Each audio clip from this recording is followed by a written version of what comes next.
मैं चला शहर के जानिब, दिल में कुछ अरमान थे, एक तरफ घुटनों का दर्द तो दूसरे तरफ थके हारे थे। आज मैंने अपनी इस वीडियो की शुरुआत एक शेर से की है। हमारे जिस्म में हर एक हिस्सा बड़ा कीमती है। अगर किसी भी हिस्से में कोई दर्द हो तो पूरा जिस्म तकलीफ़ में मुब्तला हो जाता है, मानो कि हमारी ज़िंदगी की रफ़्तार स्लो पड़ जाती है। तो आपकी ज़िंदगी की रफ़्तार स्लो ना पड़ने पाए तो आज इसलिए मैंने एक ऐसे टॉपिक को चूज़ किया है जिसका नाम है ऑस्टियोआर्थराइटिस, यानी घुटने का दर्द। इसका नाम लेते ही आपके जहन में बहुत सारे लोगों की तस्वीरें आ गई होंगी। किसी के जहन में तो उनके माँ बाप की, तो किसी के जहन में उनके दादी दादा की।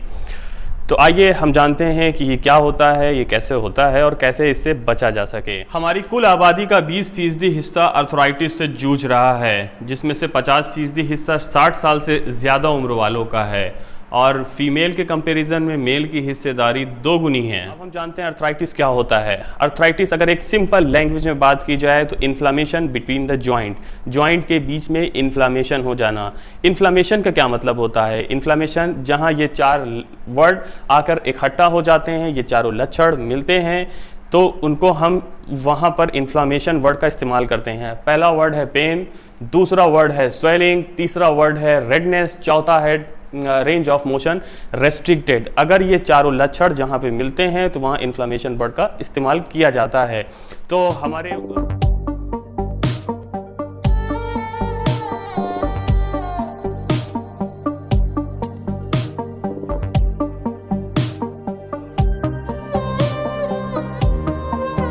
जानेंगे कि हमारे घुटने की संरचना, उसका स्ट्रक्चर कैसा है और कैसा दिखता है।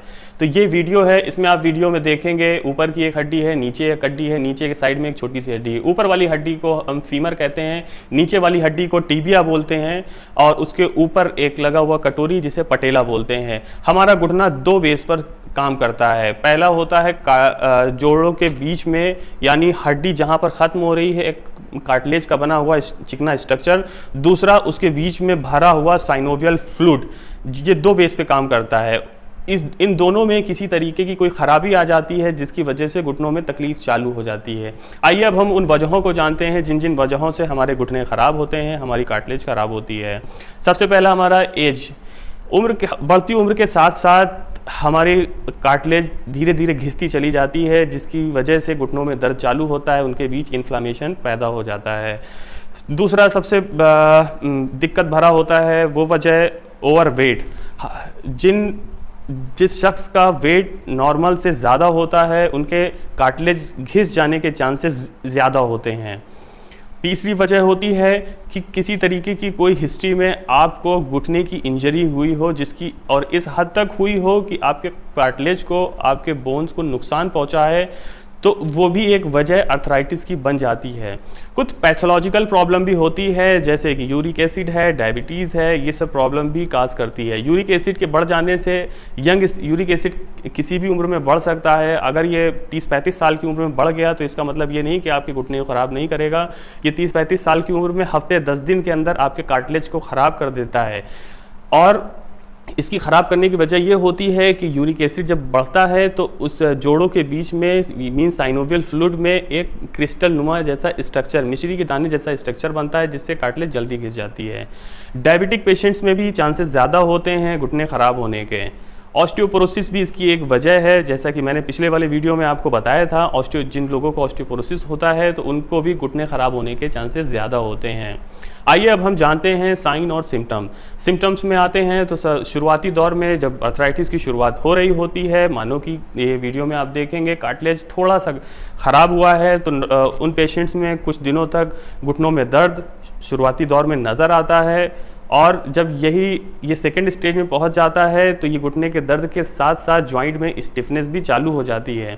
अक्सर ये शिकायतें आती हैं कि डॉक्टर साहब, मैं टॉयलेट में बैठता हूं तो उठ नहीं पाता हूं। तो ये सेकंड स्टेज है, बहुत सीरियस लेना चाहिए और जल्द उस दौरान, उससे पहले भी आपको डॉक्टर से कंसल्ट कर लेना चाहिए। एक ऐसा स्टेज भी आता है जिसमें घुटना इस हद तक ख़राब हो जाता है कि हड्डियों में आप देखेंगे ऑस्टियोफाइट, एक नुकीला नुमा स्ट्रक्चर आपको नज़र आ रहा होगा, इसको हम ऑस्टियोफाइट बोलते हैं। और जब ये ऑस्टियोफाइट्स बन जाता है तो अंदर एक घुटने में चमक जैसा पैदा करता है, उठने बैठने में भी दिक्कत, चलने में भी दिक्कत, पैर मोड़ने में भी दिक्कत। तो हर वक्त इंसान को घुटने में दर्द नज़र आती है। ये थर्ड स्टेज पर अर्थराइटिस पहुंच चुका होता है।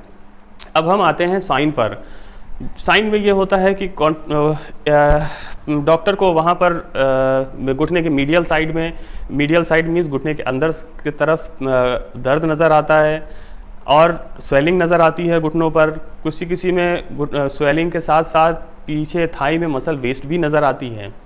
जब हम एक्सरे करा कर देखते हैं, इस एक्सरे में देखेंगे, ये एक नॉर्मल एक्सरे मैंने दिखाया है, ये एक एबनॉर्मल एक्सरे दिखाया है। नॉर्मल एक्सरे में देखेंगे कि स्पेस बिटवीन द जॉइंट के बीच जो स्पेस है वो काफ़ी हद तक अच्छा है, जिससे घुटना, इसका मतलब कार्टिलेज ठीक है, हेल्दी है। दूसरा वाला घुटना जो एबनॉर्मल है, जिसमें कार्टिलेज कट चुकी है, इनके बीच जॉइंट स्पेस आप देखेंगे बहुत कम हो गया है, जिससे कार्टिलेज ख़त्म हो चुकी है और हड्डियाँ आपस में रगड़ खा रही हैं, जिसकी वजह से दर्द, सूजन, सारी चीज़ें तैयार हो रही हैं।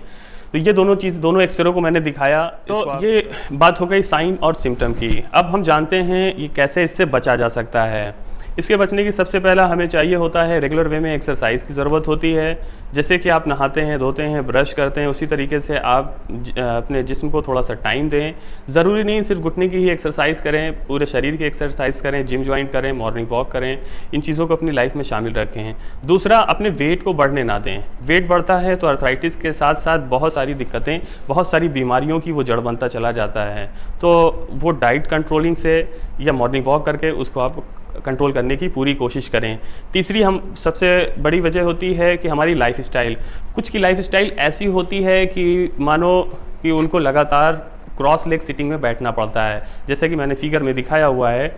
अब देखेंगे, फलती मार के बैठने को अवॉइड किया जाए ज़्यादा से ज़्यादा।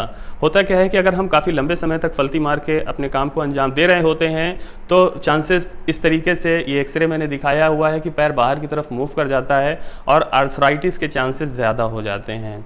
चौथा, अगर हमारे घर में हमें सीढ़ियों का ज़्यादा इस्तेमाल करना पड़ता है, अगर लिफ्ट है तो लिफ्ट का इस्तेमाल करें, रैम है तो रैम का इस्तेमाल करें। अगर मजबूर है कि वाकई सीढ़ियों का इस्तेमाल करना पड़ रहा है डेली का डेली, तो उसमें कोशिश करें कि विदाउट हील स्ट्राइकिंग हम चढ़ें और विदाउट हील स्ट्राइकिंग हम उतरें।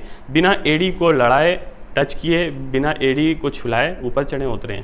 उससे क्या होता है कि जब हम वो हील पर स्ट्राइक कर करके चढ़ते हैं तो हमारे नी में कोई शॉकर नहीं लगा होता है, वहाँ पे एक जर पड़ता है, जिससे कार्टिलेज के कटने के चांसेस ज़्यादा बन जाते हैं। तो ये कुछ बातें थी जो मैंने आपको बताई, शायद समझ में भी आया होगा। एक अपना ज़ाती तजुर्बा आपके साथ शेयर करता हूँ कि आज तक मैंने कभी किसी रिक्शे वाले को इलाज कराते नहीं देखा।